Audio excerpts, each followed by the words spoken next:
Hi ಪ್ರಿಯ ಸ್ನೇಹಿತರೆ, welcome back to my channel. ಹೊಸ ಕತೆಗೆ ನಿಮಗೆಲ್ಲರಿಗೂ ಸ್ವಾಗತ.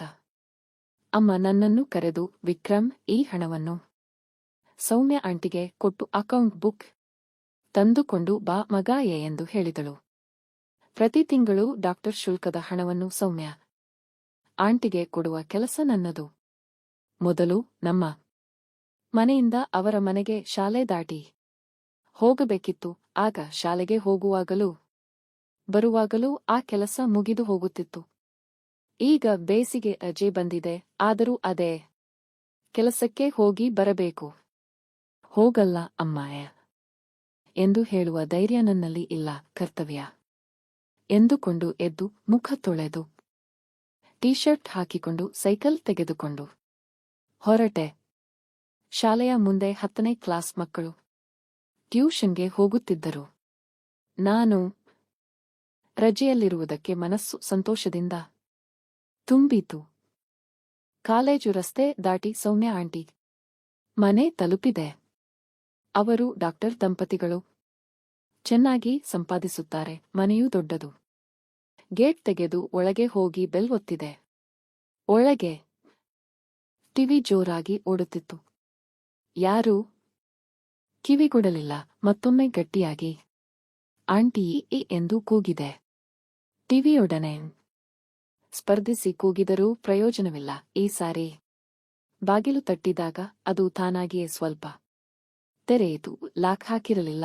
ಆಂಟಿಗೆ ಎಂದು ಮತ್ತೊಮ್ಮೆ ಕರೆದು ಒಳಗೆ ನಡೆದೆ. ಕೆಳಗೆ ಯಾರೂ ಇಲ್ಲ. ಟಿವಿ ಧ್ವನಿ ಮೇಲಿನ ಮಹಡಿಯಿಂದ ಬರುತ್ತಿತ್ತು. ಇನ್ನೇನು ಮಾಡೋದು? ಹಣ ಕೊಡಲೇಬೇಕು. ಮೆಟ್ಟಿಲು ಹತ್ತತೊಡಗಿದೆ. ಮಧ್ಯದಲ್ಲಿ ನಿಂತು ಆಂಟಿಯೇ ಎಂದು ಇನ್ನೊಮ್ಮೆ ಕೂಗಿದೆ. ಯಾರೂ ಉತ್ತರಿಸದಿದ್ದಾಗ ಸ್ವಲ್ಪ ಕೋಪವೂ ಬಂದಿತು, ಸ್ವಲ್ಪ ಹೆದರಿಕೆಯೂ. ಆದರೂ ಮೇಲೆ ಹೋದೆ. ಎದುರುಗಡೆ ಕೋಣೆಯ ಬಾಗಿಲು ತೆರೆಯಲ್ಪಟ್ಟಿತ್ತು. ಅಲ್ಲಿಂದಲೇ ಸಂಗೀತದ ಶಬ್ದ ಬರುತ್ತಿತ್ತು.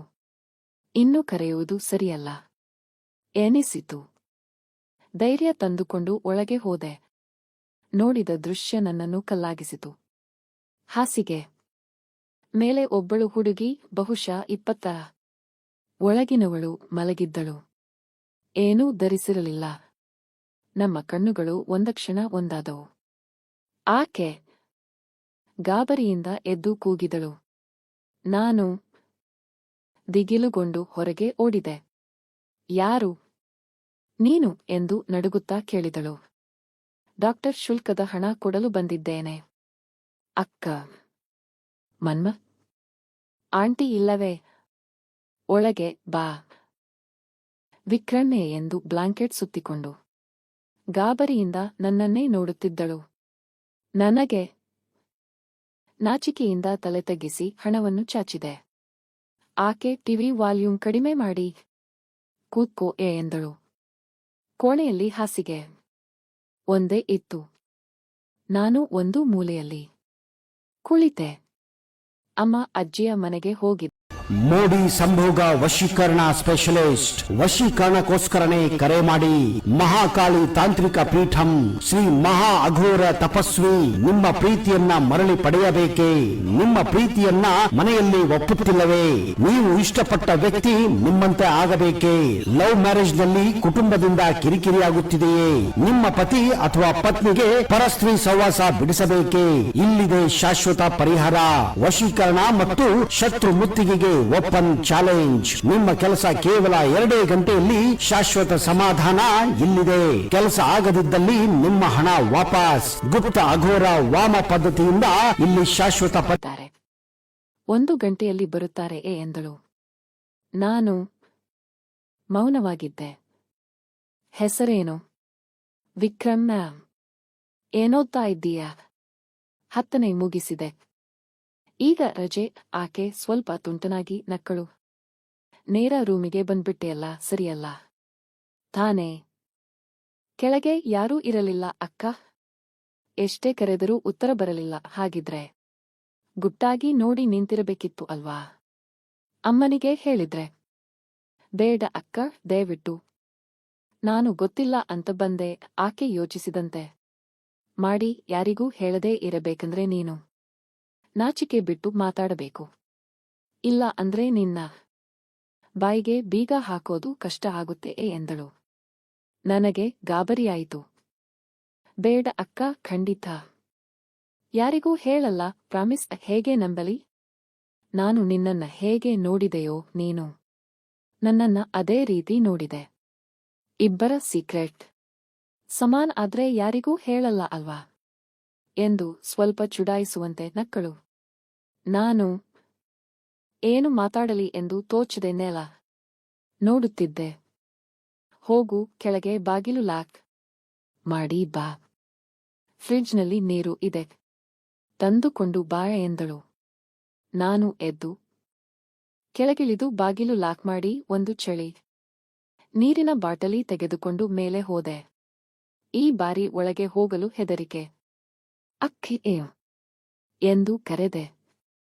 ಆಕೆ ಒಳಗಿನಿಂದ ನಕ್ಕುಕೊಂಡು, ಈಗ ಕರೆದು ಏನು ಲಾಭ, ಬಾ ಒಳಗೆ ಎಂದಳು.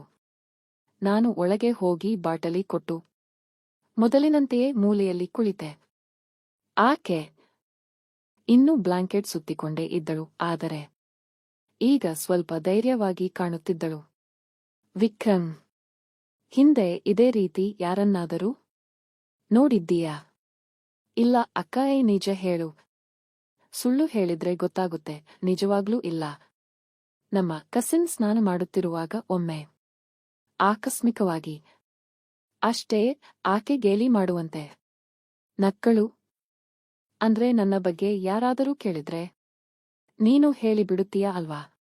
ನಾನು ಗಾಬರಿಯಿಂದ ಇಲ್ಲ ಅಕ್ಕ, ಖಂಡಿತ ಇಲ್ಲ ಎಂದೆ. ಆಕೆ ಸ್ವಲ್ಪ ಹತ್ತಿರ ಬಂದು ಕುಳಿತಳು.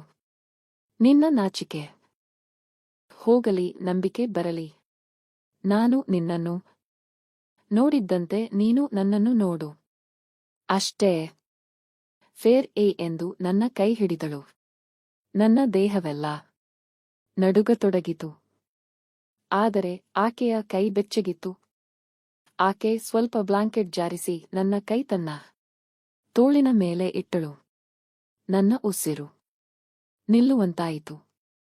ಆದರೆ ಆಕೆಯ ಕಣ್ಣುಗಳಲ್ಲಿ ಆತ್ಮವಿಶ್ವಾಸವಿತ್ತು. ಹೇಗಿದೆ ವಿಕ್ರಮ್? ಚೆನ್ನಾಗಿದೆ ಅಕ್ಕ. ನಿಜವಾಗ್ಲೂ ಇದುವರೆಗೆ ಯಾರೂ ತೊಡಿಸಿಲ್ವಾ? ಇಲ್ಲ ಅಕ್ಕ. ಆಕೆ ಸ್ವಲ್ಪ ದನಿಯನ್ನು ಇಳಿಸಿ, ನನ್ನ ಪಾಲಿಗೂ ಇದೇ ಮೊದಲು. ಆದರೆ ಇಷ್ಟು ಚೆನ್ನಾಗಿ ಅನಿಸ್ತಿದೆ ಎಂದು ನಕ್ಕಳು. ನಂತರ ಆಕೆ ಎದ್ದು ಬಾತ್ರೂಂಗೆ ಹೋಗಿ ಮುಖ ತೊಳೆದುಕೊಂಡು ಬಂದಳು. ನನ್ನನ್ನು ನೋಡಿ, ಇಲ್ಲಿ ಬಾ, ಪಕ್ಕದಲ್ಲಿ ಕೂತ್ಕೋಯೆ ಎಂದು ತನ್ನ ಬಳಿ ಕೈ ಚಾಚಿದಳು. ನಾನು ಮೊಣಕಾಲುಗಳ ಮೇಲೆ ಜಾರಿಕೊಂಡು ಹೋಗಿ ಆಕೆ ಪಕ್ಕ ಕುಳಿತೆ. ಆಕೆ ನನ್ನ ತೋಳು ಹಿಡಿದು ಸನಿಹದಲ್ಲಿ ಕೂರಿಸಿಕೊಂಡಳು. ಆಕೆಯ ತುಟಿಗಳು ನನ್ನ ತುಟಿಗಳನ್ನು ಮುತ್ತಿಟ್ಟವು. ಮೊದಲು ನಾಚಿಕೆ, ನಂತರ ಆತ್ಮವಿಶ್ವಾಸ. ಆಕೆಯೂ ನನ್ನಂತೆಯೇ ಉತ್ಸಾಹದಿಂದ ಭಾಗವಹಿಸಿದಳು. ಕೆಲವು ಕ್ಷಣಗಳ ನಂತರ ಆಕೆ ತುಟಿ ಬಿಟ್ಟು, ಇದೆಲ್ಲ ನಮ್ಮ ಇಬ್ಬರ ಸೀಕ್ರೆಟ್, ಯಾರಿಗೂ ಹೇಳಬೇಡ. ಹೇಳಿದ್ರೆ ಅಮ್ಮನಿಗೆ ಹೇಳ್ತೀನಿ ಎಂದು ಗೆಲುವಿನ ನಗೆ ಬೀರಿದಳು.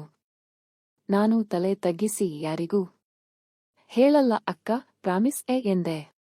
ಹೋಗು, ಕೆಳಗೆ ಬಾಗಿಲು ಓಪನ್ ಮಾಡಿ ಸೋಫಾದಲ್ಲಿ ಕೂತ್ಕೋ. ಅಮ್ಮ ಬಂದ್ರೆ ಏನೂ ಆಗಿಲ್ಲ ಅಂತ ಇರು ಎಂದಳು.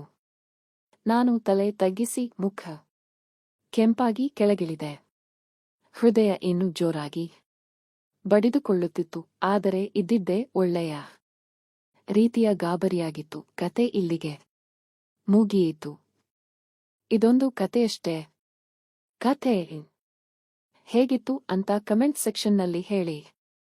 ನನ್ನ ಚಾನೆಲ್ಗೆ ಹೊಸಬ್ಬರು ಆಗಿದ್ರೆ ಸಬ್ಸ್ಕ್ರೈಬ್ ಮಾಡಿಕೊಂಡು ಪಕ್ಕದಲ್ಲಿರುವಂತಹ ಬೆಲ್ ಐಕಾನ್ ನ ಕ್ಲಿಕ್ ಮಾಡಿಕೊಂಡು ಆಲ್ ಆಪ್ಷನ್ ಸೆಲೆಕ್ಟ್ ಮಾಡಿಕೊಳ್ಳಿ. ಓಕೆನಾ? ಮತ್ತೊಮ್ಮೆ ಮೀಟ್ ಮಾಡೋಣ ಮತ್ತೊಂದು ರೋಚಕವಾಗಿರುವಂತಹ ಕತೆ ಜೊತೆಗೆ. ಅಲ್ಲಿವರೆಗೂ ಬೈ ಬೈ. ಮೋಡಿ ಸಂಭೋಗ ವಶೀಕರಣ ಸ್ಪೆಷಲಿಸ್ಟ್. ವಶೀಕರಣಕ್ಕೋಸ್ಕರನೇ ಕರೆ ಮಾಡಿ. ಮಹಾಕಾಳಿ ತಾಂತ್ರಿಕ ಪೀಠಂ ಶ್ರೀ ಮಹಾ ಅಘೋರ ತಪಸ್ವಿ ನಿಮ್ಮ ಪ್ರೀತಿಯನ್ನ ಮರಳಿ ಪಡೆಯಬೇಕೇ? ನಿಮ್ಮ ಪ್ರೀತಿಯನ್ನ ಮನೆಯಲ್ಲಿ ಒಪ್ಪುತ್ತಿಲ್ಲವೇ? ನೀವು ಇಷ್ಟಪಟ್ಟ ವ್ಯಕ್ತಿ ನಿಮ್ಮಂತೆ ಆಗಬೇಕೇ? ಲವ್ ಮ್ಯಾರೇಜ್ ನಲ್ಲಿ ಕುಟುಂಬದಿಂದ ಕಿರಿಕಿರಿಯಾಗುತ್ತಿದೆಯೇ? ನಿಮ್ಮ ಪತಿ ಅಥವಾ ಪತ್ನಿಗೆ ಪರಸ್ತ್ರೀ ಸಹವಾಸ ಬಿಡಿಸಬೇಕೇ? ಇಲ್ಲಿದೆ ಶಾಶ್ವತ ಪರಿಹಾರ.